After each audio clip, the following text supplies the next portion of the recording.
किसान साथियों नमस्कार, स्वागत है आपका हमारे YouTube channel agriculture point number 1 में। किसान साथियों, आज हम बात करेंगे कि आप गेहूं की फसल की बम्पर पैदावार कैसे प्राप्त कर सकते हैं और इसके साथ साथ गेहूं की कुछ अगेती किस्में जिनके बारे में बात करेंगे कि इस समय आपको क्या करना है जिससे कि अगेती किस्मों से अधिक उत्पादन लिया जा सके। तो आइए जानते हैं। इससे पहले अगर आपने हमारे YouTube channel agriculture point number 1 को सब्सक्राइब नहीं किया है तो सब्सक्राइब कर लीजिए। इस समय अगेती गेहूं की किस्में जिन किसानों ने अगेती बिजाई की थी लगभग 45 से 50 दिन की हो चुकी हैं।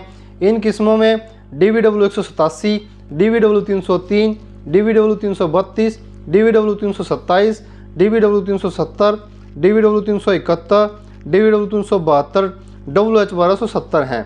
गेहूं की इन किस्मों से अच्छी पैदावार लेने के लिए 50 से 55 दिन पर जब आपकी गेहूं की फसल हो जाती है 50-55 दिन की, उस समय इन किस्मों में प्लांट ग्रोथ रेगुलेटर जिसे PGR भी कहते हैं उसका प्रयोग करना होता है। 2 बार प्लांट ग्रोथ रेगुलेटर का प्रयोग करना होता है, पहला 50 से 55 दिन पर, दूसरा 80 से 85 दिन पर, जो कि पौधे की हाइट को रोकता है या कम करने में मदद करता है। खाद की अधिक मात्रा इनमें डालनी पड़ती है, इसलिए इनकी लंबाई जो है ना वो अधिक हो जाती है। लंबाई अधिक होने के कारण गेहूं के गिरने का खतरा जो बना रहता है या खतरा गेहूं के गिरने का अधिक हो जाता है। इसलिए गेहूं की फसल को गिरने से बचाने के लिए प्लांट ग्रोथ रेगुलेटर का प्रयोग करना आवश्यक है। इसके लिए लियोसिन और चमत्कार के नाम से दवाई आती है। अगर इसके टेक्निकल की बात करें तो इसमें क्लोरोनिक्वाइड 50% होता है। इसका प्रयोग 250 ml प्रति एकड़ के हिसाब से करना है। इसके साथ साथ फोलिकर टैबुकोनाजोल का प्रयोग 150 ml प्रति एकड़ के हिसाब से करना है। 200 लीटर पानी में इसका छिड़काव वो करना है। जब फसल 50 से 55 दिन की हो जाती है उस समय आपको यह छिड़काव करना है। इस समय तने में पहली गांठ बनती है। दूसरी बार प्लांट ग्रोथ रेगुलेटर का प्रयोग जब आपकी गेहूं की फसल 80 से 85 दिन की हो जाती है। इस समय गोब की अवस्था में गेहूं की फसल होती है। इस समय आपको PGR का प्रयोग दूसरी बार करना है। ये तो किसान साथियों बात हो गई अगेती किस्मों के बारे में कि आपको कैसे PGR का प्रयोग करना है। अब बात आती है गेहूँ की दूसरी सिंचाई और खाद की, क्योंकि सामान्य समय पर गेहूँ की बिजाई जो की गई है वह फसल लगभग 35 से 40 दिन की हो चुकी है और अगेती किस्में 45 से 50 दिन की हो चुकी हैं। तो इस समय दूसरी सिंचाई का समय गेहूं की फसल के लिए होता है। तो इस समय अगर आपको लग रहा है कि गेहूं की फसल दब सी गई है या देखने में अच्छी नहीं लग रही है या खरपतवार नाशक का प्रयोग करने से फसल में बढ़वार दिखाई नहीं दे रही है, तो इस समय आपको 1 बैग यूरिया, इसके साथ साथ मोडेस्टो पावर 1 kg जो मोडेस्टो कंपनी की है इसका प्रयोग करना है। मोडेस्टो पावर और यूरिया को अच्छे से मिलाकर खेत में डाल दें और फिर खेत की सिंचाई कर दें। अगर आप ऐसा करते हैं तो आप इसके रिजल्ट देखकर हैरान रह जाएंगे। मोडेस्टो पावर के अगर टेक्निकल की बात करें तो इसमें ह्यूमिक अमीनो फोलिक होता है।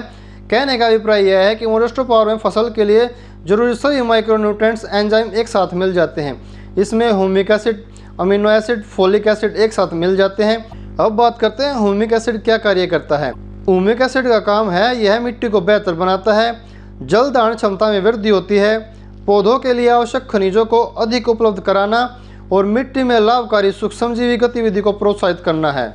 अमीनो एसिड के बारे में बात करें तो यह प्रोटीन के निर्माण और पौधों के पोषण में महत्वपूर्ण भूमिका निभाते हैं। वे जैविक नाइट्रोजन के स्रोत के रूप में कार्य करते हैं, पोषक तत्वों के अवशोषण में भी सुधार करते हैं। फोलिक एसिड की अगर हम बात करें तो यह एक अन्य कार्बनिक यौगिक है। इसमें चिलेटेड गुण होता है जो पौधों को पोषक तत्व अधिक उपलब्ध कराते हैं।